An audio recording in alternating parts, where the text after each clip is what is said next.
जो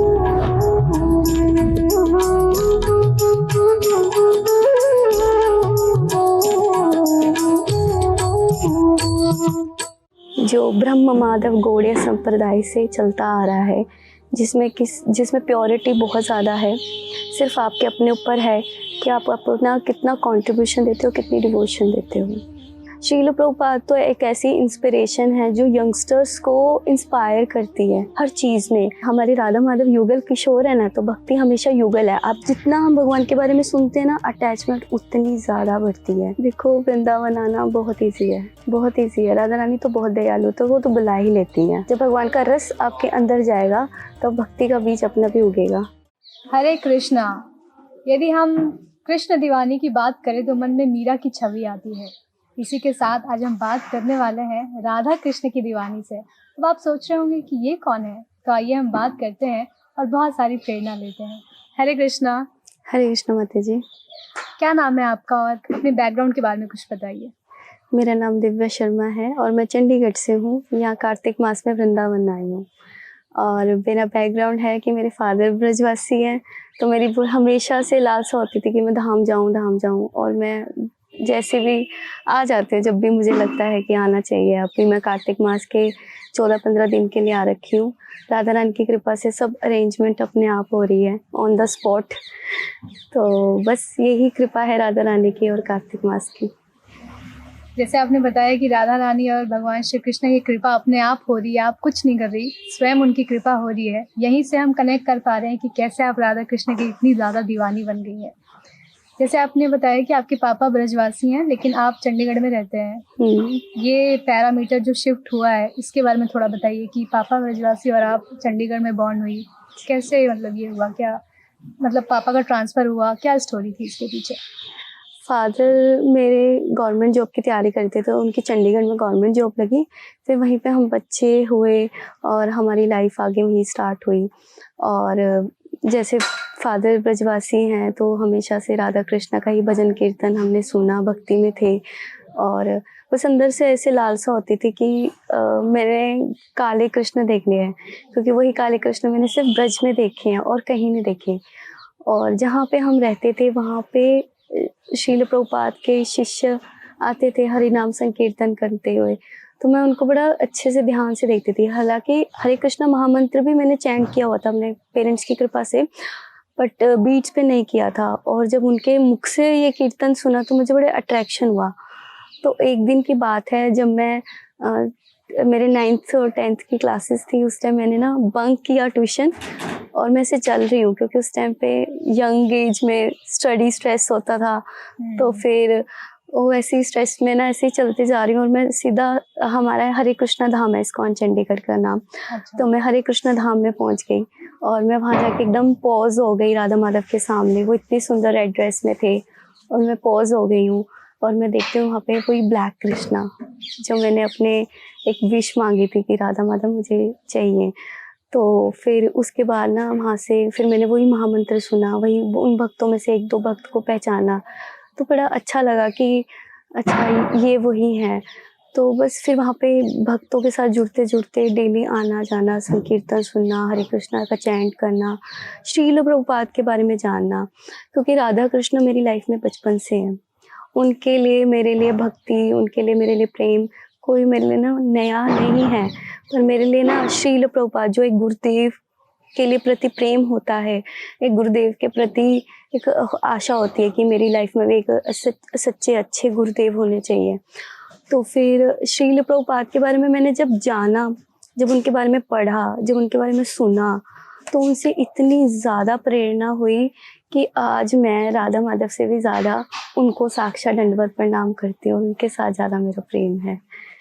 तो फिर इसी प्रकार श्रील प्रभुपाद की कृपा से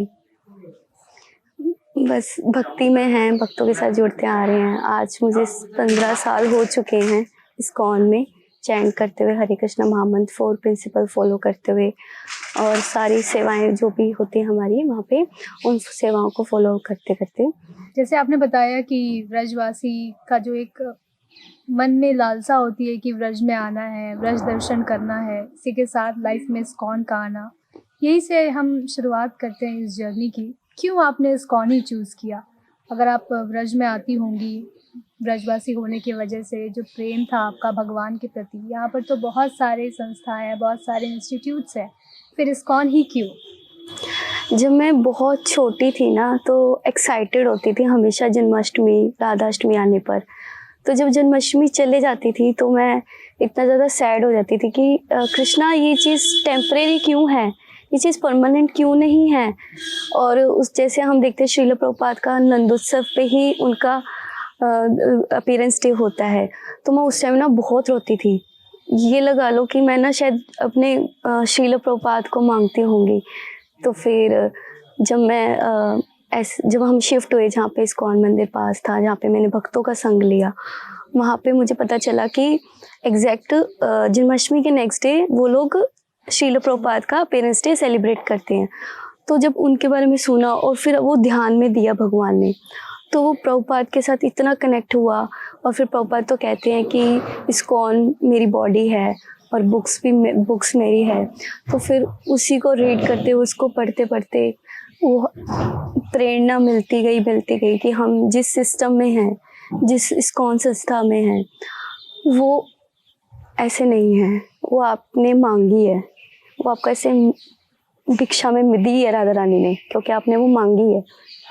तो बस यही है कि मैंने बस इच्छा ली और राधा रानी ने कृपा की और मैं ऐसे सिस्टम के साथ जुड़ी हूँ जो ब्रह्म माधव गौड़ीय संप्रदाय से चलता आ रहा है, जिसमें प्योरिटी बहुत ज़्यादा है। सिर्फ आपके अपने ऊपर है कि आप अपना कितना कंट्रीब्यूशन देते हो, कितनी डिवोशन देते हो। जैसे आपने अभी ब्रह्म मत व गौड़ीय संप्रदाय के बारे में बात किया, जो प्योर है, इसके बारे में अगर बहुत सारे दर्शक जानना चाहें कि वाकई ये क्या है, ये नाम सुन कर के थोड़ा अलग सा लग रहा है, न्यू सा लग रहा है, तो हम कैसे समझा पाएंगे उनको कि वाकई ये क्या है, इसके अंदर हमें क्या मिलता है, हम क्या सीखते हैं यहाँ से, इस संस्था से? ब्रह्मा जी से ये संप्रदाय स्टार्ट होती है, माधवाचार्य पे आती हैं, उसके बाद साक्षात राधा कृष्ण स्वरूप आए हैं कलयुग में श्री चैतन्य महाप्रभु के, तो उनका नाम गौड़िया से हुआ। और उसके बाद हमारे साक्षात श्रील प्रभुपाद, जिनका हम अपने ही शास्त्रों में देखते हैं कि उनका भी परिचय दिया गया है कि ऐसे व्यक्ति आएंगे जो प्रचार करेंगे। और श्रील प्रभुपाद तो एक ऐसी इंस्पिरेशन है जो यंगस्टर्स को इंस्पायर करती है हर चीज़ में। आज मैं इस वेशभूषा में हूँ तो वो भी श्रील प्रभुपाद और उनके फॉरेन डिवोटीज़ और बाकी सारे डिवोटीज़ की इंस्पिरेशन से हूँ कि हम ना एक्साइटमेंट हमारे लाइफ में प्रभुपाद ने बना के रखी है, क्योंकि भक्ति एक युगल है। युगल, हमारे राधा माधव युगल किशोर है ना, तो भक्ति हमेशा युगल है। आप जब तक भक्ति करोगे ना, आपका शरीर चाहे बेशक 80-90 साल है, 60 साल है, पर भक्ति कर रहे हो ना, तो आपकी जो आत्मा है ना और आपकी जो एनर्जी है वो हमेशा युगल रहती है, एकदम यंग। तो युगल मतलब युगल मतलब यंग। तो जिस प्रकार राधा माधव की उम्र नहीं बढ़ती, वो युगल किशोर रहते हैं, ऐसे इसी प्रकार भगवान की जो भक्ति है वो भी युगल ही रहती है। चाहे आपकी उम्र जितनी मर्जी हो, बट आपकी एनर्जी, आपकी भक्ति वो हमेशा यंग रहती है। तो श्रील प्रभुपाद की मुझे ये बहुत, मैं मतलब अभी हम 5 व्यक्ति आ रखे थे यहाँ पे वृंदावन में, वो सब चले गए। तो जब वो, उसमें से एक लड़का एथलीट्स था, क्रिकेटर था, वो इतनी प्रैक्टिस, इतना सब कुछ करता है, और वो मुझे देख के हैरान हो गया कि आप माता जी, आप तो भागते भागते परिक्रमा लगा रहे हो, भागते भागते सब कुछ कर रहे हो, तुम्हारे पैर नहीं दर्द हो रहे, तुम्हारा ये नहीं हो रहा? मैं कही हाँ। और कहते कुछ खा भी नहीं रही हो, धाम में आके मुझे भूख नहीं लगती। तो मैंने कहा ये राधा रानी की कृपा है, बस मेरे को यहाँ पे आके होता है कि कैसे भगवान को हम सर्व कर सके, परिक्रमा लगा के, भक्ति की सेवा करके, ज़्यादा से ज़्यादा चैंट करके। भगवान के प्रति जो आपका प्रेम था, उस प्रेम को ढूंढते हुए और गुरु के प्रति जो श्रद्धा थी, वो सब कहीं ना कहीं आपको इस्कॉन की तरफ ले गई और पूरी तरह आप इस्कॉन से जुड़ गई। क्या कभी भगवान के प्रति जो प्रेम का रेसिप्रोकेशन होता है, आदान प्रदान होता है, वो कभी आपने महसूस किया? ये हर वक्त होता है, क्योंकि मैं 100 लोगों के बीच में भी अपने आप को अकेला महसूस करती हूँ। मतलब अकेला इन द सेंस कि मैं उनसे अलग अपने आप को राधा माधव से कनेक्ट फील करती हूँ। मुझे कुछ भी डिफिकल्ट, राधा रानी ये हो गया, राधा रानी ये हो गया, कृष्णा ये हो गया, तो वो ऑटोमेटिकली मेरा सुनते हैं और करते हैं। वैसे तो भगवान से सेवा नहीं लेनी चाहिए, पर मेरा बचपन से ही उनका इसके साथ कनेक्शन है कि मैं किसी अपने फादर से भी शायद ना मांगूं, ना बोलूं, पर पहले ही मैं कृष्ण से बात करके ऐसे मनवा लेती हूँ अपनी बातें। तो फिर ऐसे ही लीला है कि मुझे कभी ऐसा नहीं लगा कि राधा रानी आप प्रकट हो, आप ये करो वो करो, नहीं, वो हमेशा साक्षी है। यहाँ वृंदावन में बिना कोई अरेंजमेंट के मैं धाम में आई हूँ। और वन डे मतलब मुझे कुछ ऐसे चैलेंजेस आ रहे हैं और जिसमें राधा रानी को कहती हूँ, राधा रानी बस हमने बैग पकड़ना है, वहाँ से वहाँ जाना है, आप मुझे लेके जाना और सब अरेंजमेंट, बस ऐसे प्रे करती हूँ। तो मेरे लिए राधा रानी साक्षी हैं कि राधा रानी प्रकट हो और वो कोई मैजिक दिखाए। मैजिक तो एक आंखों का झरोखा होता है, आपने ब्लिंक करी आइस, उसी टाइम पे वो उन्होंने कुछ कर दिया टेम्परेरी। बट हमें ये भक्ति में राधा रानी से प्रे करते हैं ना, तो उसमें मैजिक ही नहीं, उसमें साक्षात राधा रानी खुद आती हैं किसी भी तरीके से सेवा करने, मतलब हमारी हेल्प करने। तो ऐसा है। बहुत ही फॉर्चुनेट है हम जो इस तरह की लीलाएं सुनने को मिलती है हमें। क्या इस्कॉन में जुड़ने से पहले भी इस तरह की कुछ रेसिप्रोकेशन, कुछ लीलाएं आपने कभी महसूस किया? तो बचपन से ऐसे इच्छा होती थी, राधा रानी से बहुत प्रे करती थी कि राधा रानी ऐसे कई निधि वन में ऐसे रास मंडल होता है, ऐसे सब भक्त लोग देखते हैं, आप वहाँ पे आते हो, ऐसे ऐसे काफ़ी सारी इच्छा होती थी। और जिस प्रकार मतलब ऐसे मैं बहुत रसिक भजन सुनती थी, तो वो इतने सुंदर लगते थे ना, बड़ी सारी इच्छाएं होती थी। तो होता था कि उम्र छोटी भी थी तो समझ नहीं आता था कि ये चीज़ें कैसे फुलफिल होंगी। पर जैसे उम्र हुई और हमें मुझे भक्तों का संग मिला, इसको लीला प्रभुपाद मिले, तो उनसे मैंने कथा में और उनसे मैंने उनकी बुक्स में रीड करके मैंने पढ़ा। जब यशोदा मैया जब दामोदर जी को बांधती है तो 2 उंगल छोटी पड़ जाती है रस्सी। तो हम कथा में सुनते हैं कि एक आपका प्रयास होता है और एक भगवान की कृपा होती है। तो बस फिर मैंने प्रयास शुरू करा। प्रयास यही था कि भक्तों का ज़्यादा से ज़्यादा संग लो, सुनो, दर्शन सुनने से होता है, और ज़्यादा से ज़्यादा भगवान का नाम जप करो। तो महामंत्र चैंट करा और बस फिर भक्तों ने रास्ता दिखाया गया कि चलो आज कार्तिक है, वृंदावन चलो। तो 2-2 3-3 दिन करके कार्तिक में आते थे। फिर ऐसे कभी पुरुषोत्तम मास में आ गए, कभी हरियाली तीज पे, बसंत पंचमी, ऐसे ऐसे करके आते गए। तो फिर वृंदावन से ऐसे लगाव जुड़ता गया, राधा रानी से और जुड़ता गया। तो बस अब तो यही इच्छा है कि राधा रानी यहीं बसा लो। बहुत ही सुंदर रूप से आपने इसका वर्णन किया है और एक शाखा के तरीके से हमें समझाया है कि इस शाखा में ऐसी चीज़ें, इस शाखा में ऐसी चीज़ें हैं। जैसे आपने इस्कॉन के बारे में हमें थोड़ा बताया, इसी के ऊपर यदि इस्कॉन की फिलॉसफी की बात करें, बहुत सारी चीज़ें उसमें शामिल होती है। कीर्तन हो गया, प्रसादम हो गया, बुक्स है, शास्त्र है, हमारे शास्त्रों का अध्ययन करना, कथाएं सुनना, लेक्चर्स, उन सब में आपको सबसे ज़्यादा इम्पोर्टेंट क्या लगता है, सबसे ज़्यादा अच्छा क्या लगता है जो आपको भक्ति मार्ग पे और ज़्यादा आगे बढ़ाता हो? मेरा नित्य नियम जो है करेक्ट टाइम का, वो है 8 से 9 बजे की भागवतम सुनना। ये मेरे लिए बहुत ज़्यादा है क्योंकि डेली वो हमेशा, एक तो भागवतम बीच होता है 8 से 9 बजे के करीब, और उसी में कुछ टाइम, कुछ डेज के हिसाब से हमें चैतन्य चरितमृत और प्रभुपाद लीलामृत भी होता है। तो ये 8 से 9 का जो करेक्ट टाइम है ना, जो मैं श्रवणम करती हूँ, ये बहुत स्ट्रॉन्ग है मेरे लिए। ये मेरे लिए बहुत स्ट्रॉन्ग है। इससे ना मतलब बहुत ज़्यादा अच्छी ग्रोथ बनती है, क्योंकि श्रीमद् भागवतम तो साक्षात कृष्ण ही हैं। तो और जितना हम भगवान के बारे में सुनते हैं ना, अटैचमेंट उतनी ज़्यादा बढ़ती है, उतना आपको फिर बाकी चीज़ें ना इम्पोर्टेंट लगती है। और बुक्स रीड करना भी अच्छा लगता है।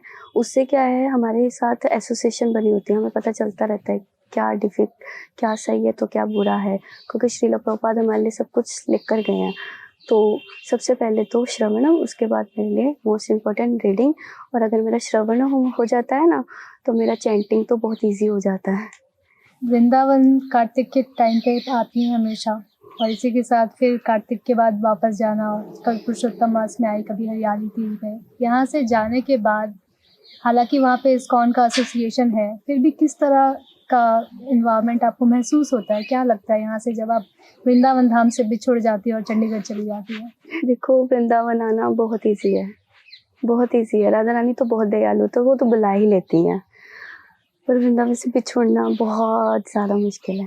वो इतना ज़्यादा मुश्किल है कि मेरे लिए होता है कि जाऊँ तो मैं 3, 4, 5 दिन के लिए जाऊँ, वहाँ पे पूरी तसल्ली करके आऊँ, सुनकर, कीर्तन करके, परिक्रमा लगा के सारे अच्छे से दर्शन। और नहीं तो ऐसा होता है कि बस मैं अपने हरे कृष्णा धाम में रहूँ, अपने इस्कॉन चंडीगढ़ में रहूँ, क्योंकि वो भी साक्षात वृंदावन ही है, क्योंकि हमें साक्षात राधा माधव की सेवा करने को मिलता है, उनको निहारने की मिलती है। और जो भी हमारा जैसे भी वृंदावन, इस्कॉन वृंदावन में सेवाएं होती है और सब कुछ होता है क्रिया, वो सारी हमारे इस्कॉन चंडीगढ़ में भी वो फॉलोअप होता है। तो वैसे कोई डिफरेंशिएट नहीं लगता, बट ये बहुत डिफ़िकल्ट होता है अगर वृंदावन आ जाओ और उसको बिछड़ो, तो बड़ा होता है। वहाँ जाके फिर राधा माधव से तो मैं तो सारी यही बातें कर रही होती हूँ कि राधा रमन के साथ ऐसे किया, राधा गोपीनाथ के साथ ऐसे किया, राधा श्याम सुंदर के साथ ऐसे किया। बस ऐसे ही राधा माधव को बातें कर के उनको बताती रहती हूँ सारा वृंदावन का। आपने बताया कि हरे कृष्णा धाम जो है वो भी वृंदावन से कम नहीं है, वहाँ पर भी आपको सेवाएं मिलती है। किन सेवाओं में आप अपना योगदान देती हैं? मैं अपने राधा माधव के लिए गार्लैंड सेवा करती हूँ, ज्वेलरी सेवा करती हूँ, और कभी-कभी राधा रानी की चोटी भी बनाती हूँ मंगला आरती में। ओह वाह! और बाकी हम छोटी-मोटी सेवा होती है, जैसे क्लास में हम प्रसाद डिस्ट्रीब्यूशन, अभी बुक डिस्ट्रीब्यूशन स्टार्ट हो जाएगा, तो बुक डिस्ट्रीब्यूशन भगवद गीता का, और अन्य कभी-कभी टेंपल सेवा कर देते हैं जब मंदिर मार्जन होता है। और कभी जब मेन फेस्टिवल्स आते हैं तो उसके अकॉर्डिंगली सीनियर माता जी कोई सेवा बांट देते, तो वो हम कर लेते हैं। रोल बस राधा माधव ने पूरा प्रिपेयर कर रखा है, सारी सेवाएं कर लेते हैं हम और कर लेते हैं। बहुत सारे लोग आपको देख रहे हैं, जिस तरह आपने प्रेम बढ़ाया राधा माधव के प्रति, वो भी अपना प्रेम बढ़ाना चाहते हैं और इस्कॉन से जुड़ना चाहते हैं। उनके लिए क्या मैसेज है? उनके लिए बस यही मैसेज है कि आप बस मंदिर आएँ, खासकर सबसे पहले स्पेशल संडे फीस्ट को आए, अपना कीर्तन करें, अच्छी सुंदर दर्शन करें, नृत्य करें और प्रसाद पाएँ। प्रसाद सबसे अच्छा है, भगवान के प्रसाद में और भगवान में कोई अंतर नहीं है। जब भगवान का रस आपके अंदर जाएगा, तब भक्ति का बीज अपने आप ही उगेगा और अपने आप ही आप इस्कॉन से जुड़ेंगे, गुरु से जुड़ेंगे, भगवान से जुड़ेंगे और भक्ति से जुड़ेंगे। बहुत बहुत धन्यवाद इतना इम्पोर्टेंट मैसेज और इतना इम्पोर्टेंट जर्नी शेयर करने के लिए। बहुत सारी चीज़ें ऐसी हैं जिससे हम बहुत कुछ सीख सकते हैं। Thank you so much. जिस तरह इन्होंने अपना प्रेम बढ़ाया है ब्रजधाम के प्रति, राधा माधव के प्रति, उसी तरह आप भी अपना प्रेम बढ़ा सकते हैं और इस वार्तालाप से बहुत कुछ सीख सकते हैं। मिलेंगे एक नई कड़ी में बहुत जल्द। Thank you so much. Hare Krishna. ऐसे ही और भक्तिमय कार्यक्रमों के लिए देखिए हरे कृष्णा टेलीविजन और इसे प्राप्त करने के लिए आप अपने केबल अथवा DTH ऑपरेटर से संपर्क करें तथा और अधिक जानकारी के लिए आज ही डायल करें 7666 839 839।